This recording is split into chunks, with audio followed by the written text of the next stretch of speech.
Thank you ma'am. மதச்சார்பின்மைக்கும் ஜனநாயகத்திற்கும் நம்பிக்கை ஒளியாய் திகழ்பவரும் தலைவர் கலைஞர் அவர்கள் பெரிதும் மதித்த தலைவருமான காங்கிரஸ் கட்சியின் மூத்த தலைவர் அன்னை சோனியா காந்தி அவர்களை வரலாற்று சிறப்பு வாய்ந்த இந்த நிகழ்வில் மாநாட்டு பேருரையாற்ற அன்புடன் அழைக்கிறோம். அன்னை சோனியா காந்தி அவர்களின் உரையை மொழியாக்கம் செய்ய காங்கிரஸ் மூத்த தலைவரும் தமிழ்நாடு சிறுபான்மை ஆணைய தலைவர் திரு பீட்டர் அல்மோன்ஸ் அவர்களை அன்புடன் அழைக்கிறோம்.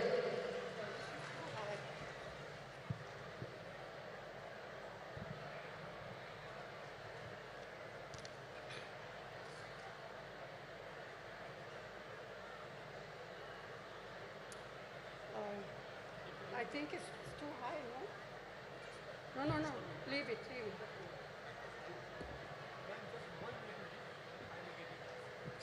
Then it will be too low. Thiru MK Stalin ji, Tirumati Kanimori Karunanidhi ji, all women's leader on the dais, Sahodara, Sahodarigale, Vanakkam.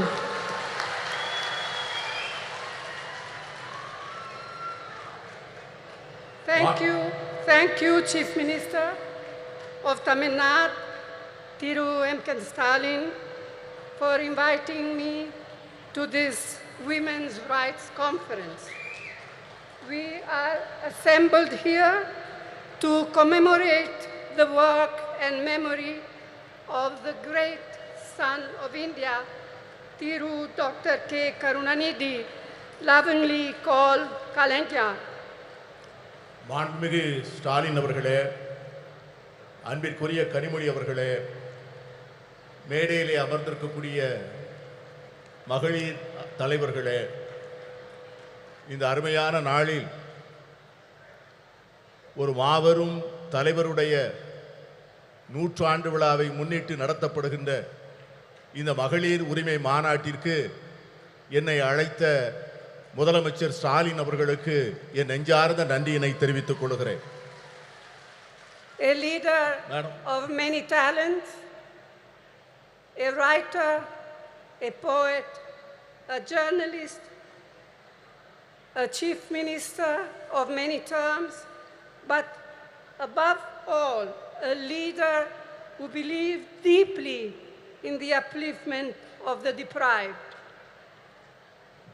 தன்னுடைய வாழ்க்கை முழுமையும் ஏழை எளிய மக்களுக்காக உழைத்தவரும் இந்திய தாயினுடைய தவப்புதல்வர்களில் ஒருவரும் நம்மால் அன்போடு கலைஞர் என்று அழைக்கப்படக்கூடியவருமான அருமைக்குரிய தலைவர் கலைஞர் அவர்கள் ஒரு பன்முகத்தன்மை கொண்ட ஒரு மாபெரும் தலைவர்.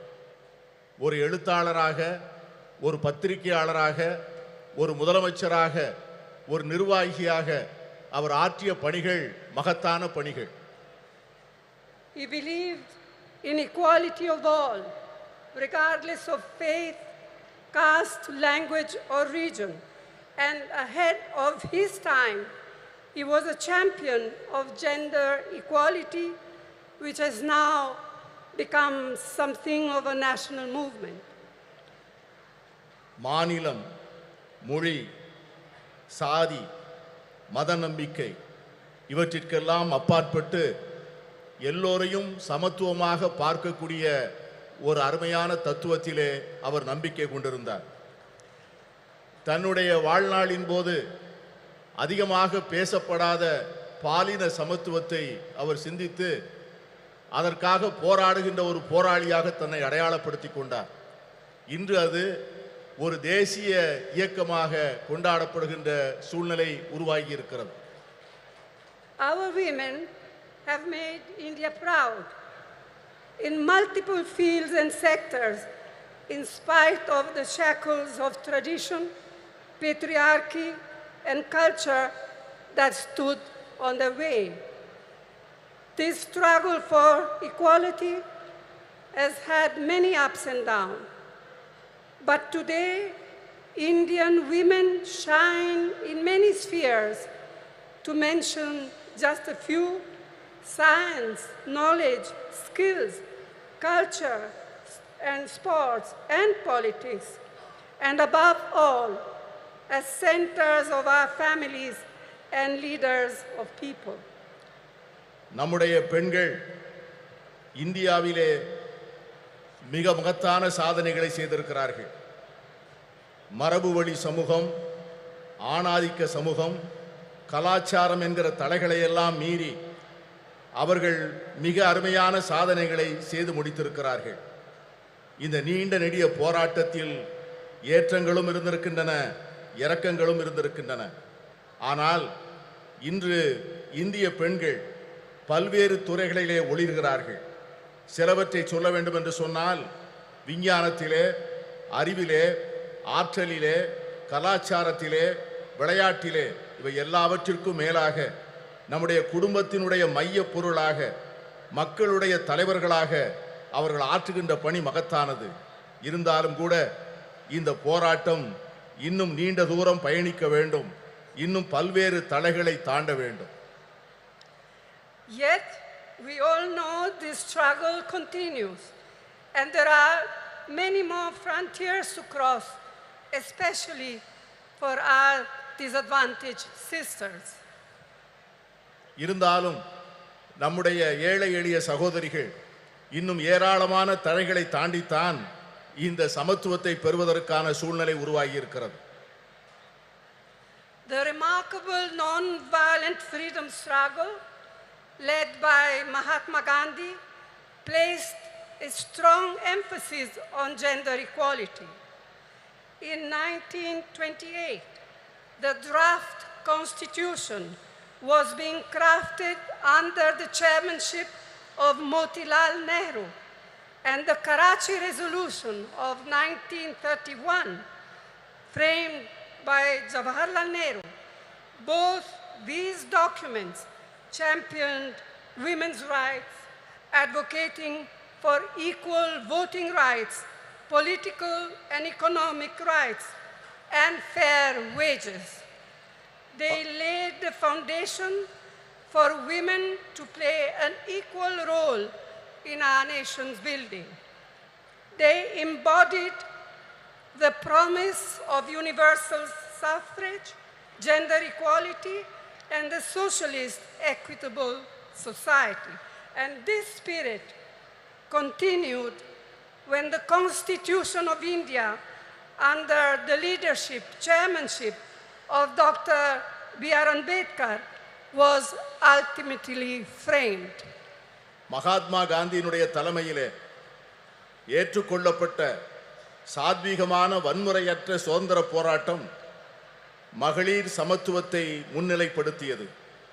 1928 அரசியல் சாசன சட்ட வரைவு மோதிலால் நேரு அவர்கள் தலைமையிலான குழு தயார் செய்து அந்த அறிக்கையை சமர்ப்பித்தது.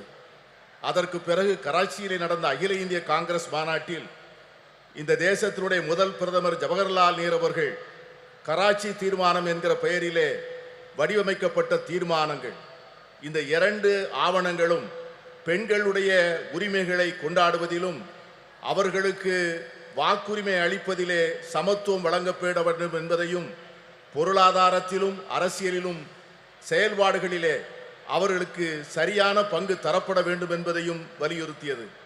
இந்த இரண்டு ஆவணங்களும் அந்த அடிப்படையில் தான் நம்முடைய பெண்கள் ஒரு மிகப்பெரிய ஒரு சமூக மாற்றத்திற்கான முன்னெடுப்பை நோக்கி பார்க்க ஆரம்பித்தார்கள். இதைத்தான் எல்லோருக்குமான வாக்குரிமை, பாலின சமத்துவம், சோசலிச அறம் சார்ந்த சமூகம், இவைகளெல்லாம் அந்த இரண்டு ஆவணங்களில் சொல்லப்பட்ட அந்த விஷயங்கள் தான் பாபா சாஹேப் டாக்டர் அம்பேத்கர் அவர்கள் இந்திய அரசியல் சாசன சட்டத்தினை வரையறுக்கின்ற போது இந்த தத்துவங்களை உள்ளாங்கி அதை மேலெடுத்து செல்லக்கூடிய சூழ்நிலை ஏற்பட்டது. Who can forget what our first Prime Minister, Jawaharlal Nehru, once said, I quote, "If you educate a man, you educate one individual.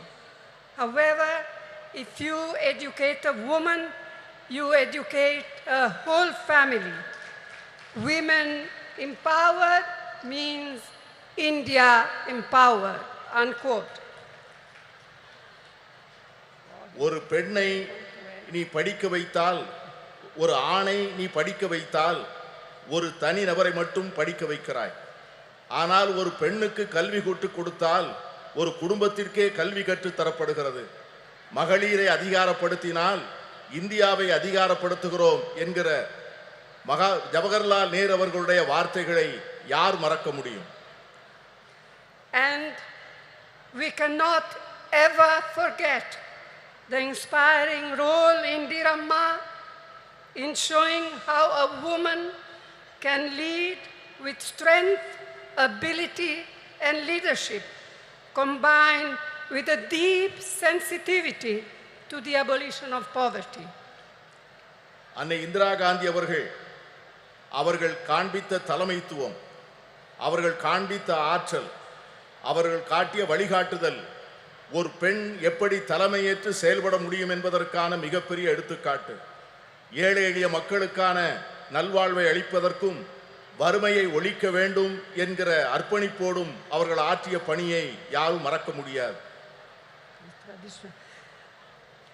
Rajiv ji, as we all know, brought in the historic 33% reservation for women in Panchayati Raj and local self-governments. This spurred an entirely new phenomenon of women entering roles of leadership at the grassroots level. அமரர் ராஜீவ் காந்தி அவர்கள் வரலாற்று புகழ்மிக்க 33 விழுக்காடு இடஒதுக்கீட்டை பெண்களுக்காக பஞ்சாயத்து ராஜ் சட்டத்திலும் உள்ளூர் ஆட்சி அமைப்புகளிலும் கொண்டு வந்தார்.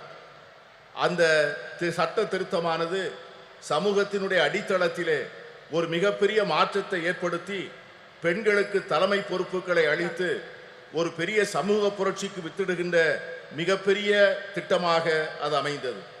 It was a vital stepping stone towards the reservation on a similar 1/3 of seats in the Lok Sabha, which the Indian National Congress has pioneered in parliament and outside. Rajiv Gandhi அவர்கள் ஏற்படுத்தி கொடுத்த 33 விழுக்காடு இடஒதுக்கீடு தான் இன்று பாராளுமன்றத்திலே மகளிருக்கு 33 விழுக்காடு இடம் ஒதுக்கப்பட வேண்டும் என்கிற சட்டத்தினுடைய முன்னெடுப்பாக அமைந்தது. இந்த சட்டத்தை நிறைவேற்றுவதற்காக இந்திய தேசிய காங்கிரஸ் கட்சி பாராளுமன்றத்திற்குள்ளே பல முயற்சிகளை மேற்கொண்டது. The Women Reservation Bill introduced by the UPA, by UPA 2, was passed by the Rajya Sabha, but a lack of consensus prevented it from being passed in the Lok Sabha. Now, the Women's Reservation Bill has finally been passed due to our relentless persistence, all of us, not just Congress, our relentless persistence and effort. But as we all know, it has still a long way to come. And as Mehbooba ji said, and as many of us, Member of Parliament, said in our intervention in Parliament, when is the bill now going to be implemented? In 1 year, in 2 years, in 3 years? We have no idea. Yes, I can see that some of you men are happy, but we are not. We women are not. And we are going to fight for it till we eventually get there, whether you men like it or not. மகளிர் இடஒதுக்கீட்டுக்கான சட்டம் ஐக்கிய முற்போக்கு கூட்டணி அரசால் 2010 March மாதம் 9ஆம் தேதி மாநிலங்களவையிலே நிறைவேற்றப்பட்டது. ஆனால் மக்களவையிலே ஒரு கருத்தொற்றுமையை உருவாக்க முடியாத காரணத்தினால் அந்த சட்டத்தினை நிறைவேற்ற முடியவில்லை. இப்பொழுது இந்த சட்டம் நிறைவேறியிருக்கிறது என்று சொன்னாலும் கூட இந்த சட்டத்திற்காக நாம் எடுத்துக்கொண்ட முயற்சிகளும் நாம் கொடுத்த அழுத்தங்களும் அதிகம். இங்கே பேசிய பல்வேறு உறுப்பினர்கள் பேசியது போல இந்த சட்டம் என்றைக்கு நடைமுறைக்கு வரும், என்று அமுல்படுத்தப்படும் என்கிற ஒரு தெளிவே இல்லாத ஒரு சூழ்நிலையிலே இந்த ஆண்டா அடுத்த ஆண்டா இன்னும் சில ஆண்டுகள் கழித்தா என்கிற ஒரு நிரந்தரமற்ற தன்மையிலே இந்த சட்டம் உருவாக்கி இருப்பது நாளை வருகின்ற இந்தியா கூட்டணி வந்துதான் இந்த சட்டத்தை நிறைவேற்றி தர வேண்டிய சூழ்நிலையை உருவாக்கும் என்கிற எண்ணத்தை தருகிறது. I'm glad to be able to say here today that the government of Tamil Nadu under Thiru Annadurai and then Thiru Karunanidhi laid the foundations of incredible changes in status and opportunity for women. Today, Tamil Nadu stands as a beacon of women's equality and women's development. அறிஞர் அண்ணா அவர்களுடைய தலைமையிலே அமைந்த அரசும் அதனைத் தொடர்ந்து கலைஞர் கருணாநிதி அவர்கள் தலைமையிலே தொடர்ந்த அரசும் எடுத்து கொடுத்த முன்னெடுப்புகளும் செயல்படுத்திய திட்டங்களும் பெண்களுடைய வாழ்க்கையிலே பல புரட்சிகரமான மாற்றங்களையும் முன்னேற்றங்களையும் தந்திருக்கிறது. அதன் அடிப்படையில் தான் இன்று தமிழ்நாடு இந்தியாவே புகழ்ந்து கொண்டாடக்கூடிய மகளிர் உரிமைகளிலும் மகளிருடைய சமத்துவத்தையும் கொண்டாடக்கூடிய ஒரு ஒளி விளக்காக திகழ்கிறது என்று சொன்னால் அது மிகையாக. In his historic 5 terms as Chief Minister of Tamil Nadu, Thiru Karunanidhi brought the provision of reservation for women in the police way back in 1973. வரலாற்று புகழ்மிக்க 5 முறை முதலமைச்சராக இருந்த கலைஞர் அவர்களுடைய ஆட்சி காலத்தில்தான் பெண்களுடைய காவல்துறையிலே பெண்களுடைய பங்கை அவர்கள் உறுதி செய்தார்கள். இன்று தமிழகத்திலே இருக்கின்ற காவல்துறையிலே 1/4 பெண்களாக இருப்பது எவ்வளவு பெருமைப்படக்கூடிய ஒரு செயல்.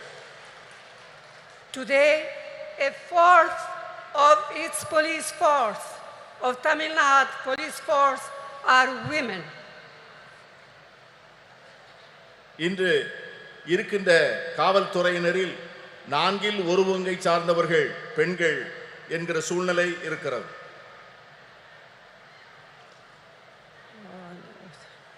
Another very important initiative brought in by Karunanidhi was the reservation for women in government positions. Today, women's participation in government services exceeds 30%. And I am told that just recently, Chief Minister DMK Stalin has raised it to 40%. And I commend your Chief Minister for this. கலைஞர் கருணாநிதி அவர்கள் செய்த முக்கியமான மற்றொரு சீர்திருத்தம் என்னவென்று சொன்னால் அரசு பணிகளிலே பெண்களுக்கான இடஒதுக்கீட்டை செய்தது. அதன் விளைவாக அரசு பணிகளிலே 30 விழுக்காட்டை சார்ந்தவர்கள் பெண்களாக இருந்தார்கள். இன்று நம்முடைய முதலமைச்சர் ஸ்டாலின் அவர்கள் தலைமையிலே செயல்படுகின்ற அரசு அந்த 30 விழுக்காட்டை 40 விழுக்காடாக உயர்த்தி பெண்களை பெருமைப்படுத்தி இருக்கிறது. And it comes at no surprise that through initiatives like the midday meal program, the promotion of women empowerment, and encouragement of female education, Tamil Nadu boasts today of some of the most impressive maternal and infant mortality rates in India.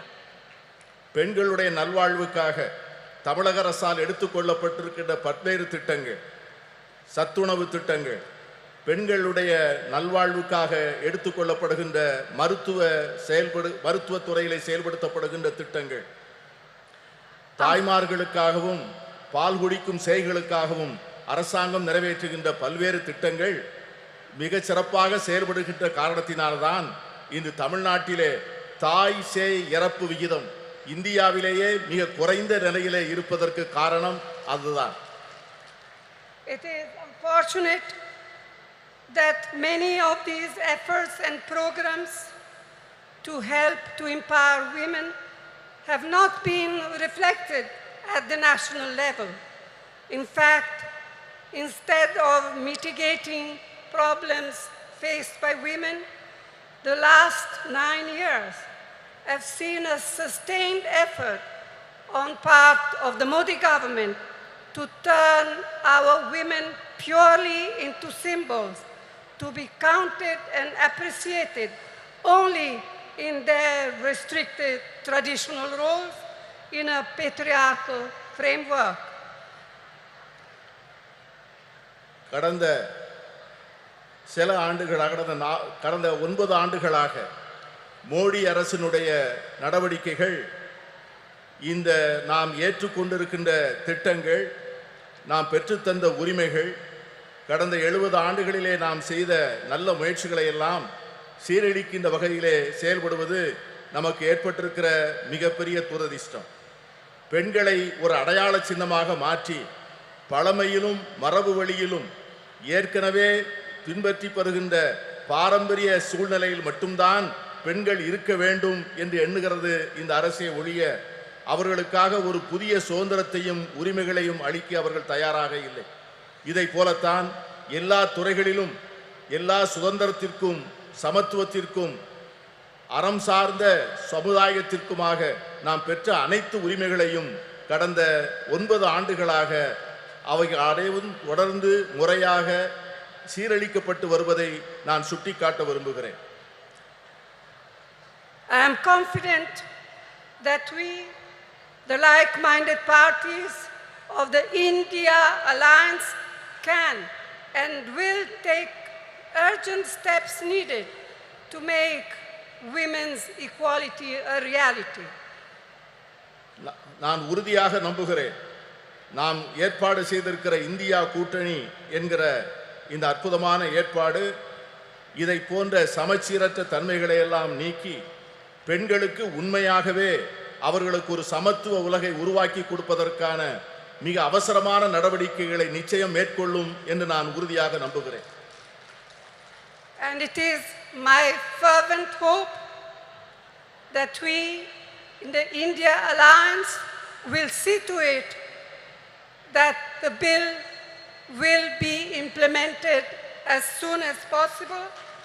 We will all work together to see to it that it happens.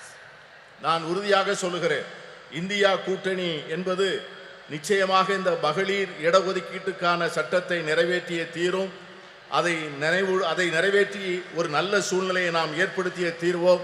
இங்கே குழுமி இருக்கின்ற நாம் அதற்கான உறுதியை எடுத்து அதை நோக்கி செயல்பட வேண்டும் என்று நான் கேட்டுக்கொள்கிறேன். This is our goal. This will be the India Alliance goal, and this is what we women must fight for. If we fight for all together, we shall be victorious. இதை இந்தியா கூட்டணியை சார்ந்த கட்சிகள் நிச்சயமாக செய்யும். நாம் அனைவரும் சேர்ந்து போராடுவோம். நாம் அனைவரும் சேர்ந்து நிச்சயமாக இதனை சாதிப்போம். We shall be victorious. Vetri namade nandri. நன்றியோடு உழைப்போம். வெற்றி நமது. We feel honored by your presence and thank you for your historical address in this historical event, madam. உடனுக்குடன் செய்திகளை தெரிந்து கொள்ள சன் நியூஸ் பெல் ஐகானை கிளிக் பண்ணுங்க.